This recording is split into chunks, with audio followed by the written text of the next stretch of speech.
welcome back. It is time for the final part of our three-part spring cocktail series. Adam Equistapaces of Equistapaces Markets is back to show us one of my favorite beverages, but his way, okay? Adam, we're making a Pimm's cup? That's right. Oh, I love a Pimm's cup. But look, like I was talking to you about last week with the gimlet, I've had a lot of gimlets, I've had a lot of Pimm's cup, but I don't know necessarily how it got its name, why a Pimm's cup is called a Pimm's cup. Tell me a little bit more about the history. All right, so Pimm's, so I'll tell you, it's kind of funny. You know, we had been in the grocery business a long time. We've been in the wine business for a long time, and for many years, I had never even had Pimm's before. What? I didn't know, and somebody, they said, oh, well, we're gonna have Pimm's cup, and I tried it. I was like, this is a delicious, delicious drink. So because, and I think part of it is I'd never had a real affinity for gin because I didn't know about gin. Right. And so Pimm's is, you know, like our last cocktail gimlet, we use gin, and so Pimm's is was originally created like in the 1840s. As a medicinal drink, okay, as gin based, so it had other like herbs and botanicals and spices and like some orange notes and flavors, and then everything else in there they tell you is a secret. But it is a super delicious and refreshing drink. And when you make a Pimm's cup, so Pimm's cup is a cocktail made with Pimm's, and one of the great things about this cocktail is that it's something that you can build. You don't have to go.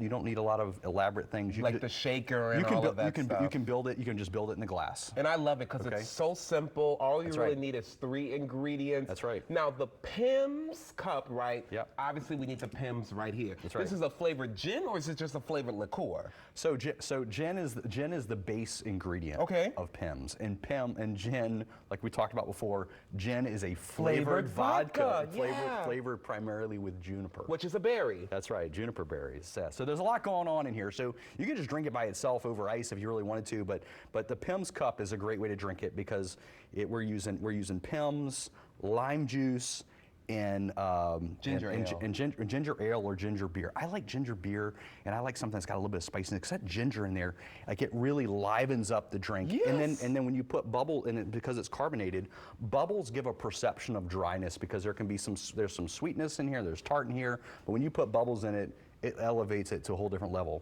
So one of the things that I like to put into when we're going to make a Pimm's cup is I think the garnishes they're half the fun, and I really like to put cucumber in there because cucumber to me is very refreshing. You love cucumber. I love cucumber. But I also love it now because when you made us that cucumber basil gimlet last week, it was delicious. It was. So you ready to make it? Let's make it. Adam, you know it's Friday and I'm thirsty. You already know. Yeah, so there's a few different ways you can do it, and one of the variations is if you don't want to use these other things, you can even use lemonade. All right. Oh, if we're making a mocktail. Yeah, well, we got Pimm's. We still got Pimm's in it. And a mocktail. Yeah. All right. So we're gonna make 2 drinks. So we're gonna use about 2 ounces. So this is 1.5 ounces. Look at that color. I know, it's nice and dark. Let me see. Yeah. We're gonna start running out of room in that glass. There we go. It's all inspired. That's right. Can I smell Absolutely. it too after? Because I want to smell. Because again, I've had so many Pimm's cup, but I don't think I've ever had just Pimm's in its true form. You know. Yes. All right. And as you all can see right here, what's great about this cocktail, it doesn't have a lot of ingredients, and you don't need like a shaker like many things. You don't. Here you go. You're gonna give it a sniff. Let me smell this. Absolutely. We're gonna use. Ooh, it's bringing me back. Okay, it's bringing me back, which I think is great. You really, like Adam mentioned, you can drink this by itself, but we're elevating it here with the lime juice, with the ginger beer. So you could put fresh lime. So you could put fresh lime in. So an easy way to make it would just put like maybe 1 ounce or 1.5 ounces of Pimm's in there, and take some lime juice and just crush the lime in there. It makes it, it's easy, and then you just top it off with ginger beer, but before you even put that in there, here we'll put a few of the garnishes in there. Come on with the cucumber. And let's talk about some of the other things on this table, because what I think is great is, like you mentioned earlier, you all have been in the grocery business and the wine business for so long. Yes. You all offer so many different things. We do. You know, I love your Caesar wrap, your chicken Caesar wrap, which is right here with the spinach wrap. But I've never seen this before. What is this? It looks like some little like some cream and some strawberries over the top. Come on. And is this chicken salad? It is.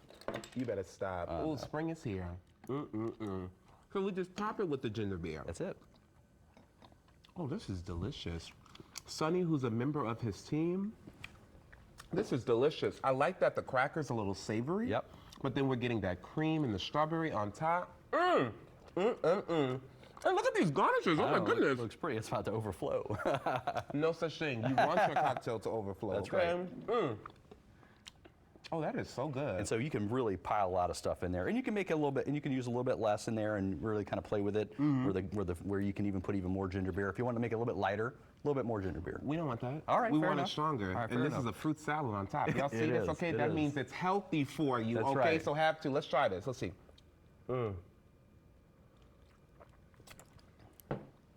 It's the ginger beer for It is. me. That slight carbonation. It's just enough. This is also a popular cocktail for Wimbledon, and I mean this is something that you can make. You can make in advance and make it in batches and pour it into glasses.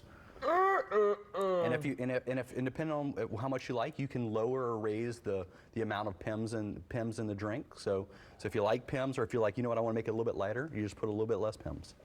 I have loved this cocktail series. We did 3 parts, everyone. We made the Pimm's Cup. Last week we made a cucumber basil gimlet, and the week before we made an awesome strawberry yogurt type of drink. If you've missed any of those segments, greatdaylouisiana.com. Look, cheers to you, my brother. And look, Adam will be back next week, okay? Yeah. We're drinking some more. And if you want anything on this table, including the Caesar salad wraps and that delicious, delicious cracker with the strawberry, head over to Acquista Paces. They have 3 locations, 1 in Covington, 1 in Mandeville, and 1 in Slidell. For more on everything they have to offer, AquistaPace.com. And remember, always drink responsibly, okay? We'll see you after the break for more Great Day Louisiana. Don't move. We'll be right back.